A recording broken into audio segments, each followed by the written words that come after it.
ఒక విషయం అడుగుతాను. నిజాయితీగా ఆలోచించండి. మీరు అందరికి మంచి చేయాలనుకుంటారు. అందరితో మీరు కష్ట సుఖాలు పంచుకుంటారు. కానీ చివరికి అందరూ మిమ్మల్ని వదిలేసి వెళ్తున్నారా? లేదంటే మిమ్మల్ని తక్కువ చేసి చూస్తున్నారా? మనం అనుకుంటాం మనసులో ఏది దాచుకోపోతే అందరూ మనల్ని మెచ్చుకుంటారని. కానీ అది నిజం కాదు. ఈ లోకం చాలా విచిత్రమైంది. మీరు మీ ఇంట్లో గుట్టుని, మీ జేబులో డబ్బుని బయట పెడితే ఈ లోకం మిమ్మల్ని గౌరవించదు సరికదా! ఆడుకుంటుంది. ఈరోజు మీకు కొన్ని జీవిత రహస్యాలు చెప్తాను. ఇవి రహస్యాలు కావు. మీ గౌరవాన్ని కాపాడే కవచాలు. ఇవి గనక మీరు బయట పెడితే మీ అదృష్టం మీ కళ్ళ ముందే ఆవిరైపోతుంది. అవేంటో తెలుసుకుందామా? మొదటిది మీ సంపాదన. మీ దగ్గర ఎంత డబ్బుందో ఎప్పుడు ఎవరికీ చెప్పకండి. మీకు ఎక్కువ ఉందని తెలిస్తే కుళ్ళుకునే వాళ్ళు 10 మంది తయారవుతారు. తక్కువ ఉందని తెలిస్తే చులకనగా చూసేవాళ్ళు 100 మంది వస్తారు. డబ్బు అనేది అదృష్టం వల్ల వస్తుందని అందరూ అంటారు. కానీ అది మన కష్టం వల్ల వస్తుంది. ఆ కష్టం 10 మందికి చెప్తే అది దిష్టి తగులుతుంది. మీ జేబు నిండా డబ్బుని, ముఖం మీద ఆ గర్వాన్ని కనిపించకూడదు. అప్పుడే ఈ సమాజం మిమ్మల్ని చూసి భయపడుతుంది, గౌరవిస్తుంది. ఇక రెండోది మీ ఇంటి గొడవలు. మన ఇంట్లో తగువ అయిందని పక్కింటి వాళ్ళకో, స్నేహితులకో చెప్పడం అంటే మన ఇంటి గోడలు మనమే కూల్చివేసుకోవడం. మీరు చెప్పేటప్పుడు వాళ్ళు అయ్యో అంటారు. కానీ వెనక్కి వెళ్లి అదే విషయాన్ని ఒక కథలా చెప్పుకొని నవ్వుకుంటారు. గుర్తుంచుకోండి, ఇంటి గుట్టు లంకకి చెట్టు. మీ భార్య గురించి గాని, మీ భర్త లోపాల గురించి కానీ బయటకి ఎవరికీ చెప్పకండి. గర్వం అనేది బయట దొరికేది కాదు. మనం ఇంట్లో దాచుకునేది. మూడోది మీ బలహీనతలు, మీ భయం.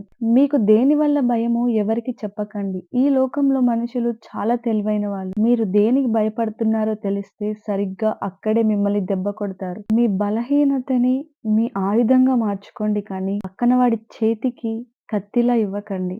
నాలుగోది మీరు ఏం చేయబోతున్నారో ముందే డప్పు కొట్టుకోకండి. సింహం వేటాడేటప్పుడు గర్జించదు. నిశ్శబ్దంగా అడుగులు వేస్తుంది.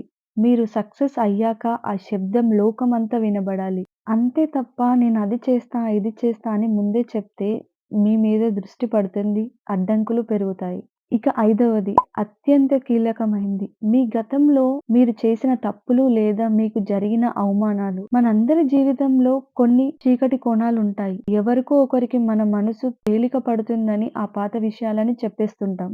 కానీ గుర్తుంచుకోండి, మీరు ఈరోజు ఎవరినైతే ప్రాణ స్నేహితులు అనుకుంటున్నారో రేపు వాళ్ళే మీ శత్రువులుగా మారొచ్చు. ఆ రోజున మీరు చెప్పిన మీ పాత తప్పులే వాళ్ళ చేతిలో ఆయుధాలుగా అవుతాయి. గతం అనేది ఒక మూసివేసిన పుస్తకంలా ఉండాలి. దాన్ని మళ్ళీ మళ్ళీ తెరిచి ఈ లోకానికి చదివి వినిపించకండి.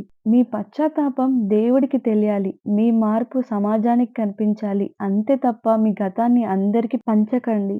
గుర్తుంచుకోండి, ఈ 5 విషయాలు మీ గుండెల్లో భద్రంగా ఉంటే మీ జీవితం అదుపులో ఉంటుంది. మీ సంపాదన, మీ ఇంటి గుట్టు, మీ బలహీనతలు, మీ తదుపరి అడుగు, మీ గతంలోని తప్పులు. ఈ 5 సూత్రాలు మీ జీవితానికి రక్షణ కవచాలు. ఇవి పాటిస్తే రేపు మిమ్మల్ని ఎవరు తక్కువ చేయలేరు. మీ ఎదుగుదలని ఎవరూ ఆపలేరు. మీ జీవితం ఒక తెరిచిన పుస్తకంలా ఉండొచ్చు.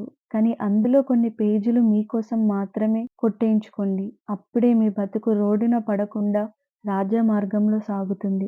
విన్నారుగా, ఈ 5 విషయాలు మీ గుండెల్లోనే ఉండాలి. జీవితంలో ఒక్కోసారి మనం ఒంటరిగా పోరాడాల్సి వస్తుంది. అప్పుడు మనల్ని నిలబెట్టేది మన మంచితనం మాత్రమే కాదు, మన విజేత కూడా. మీరు కూడా ఇలాంటి అనుభవాలు ఎదుర్కొన్నారా?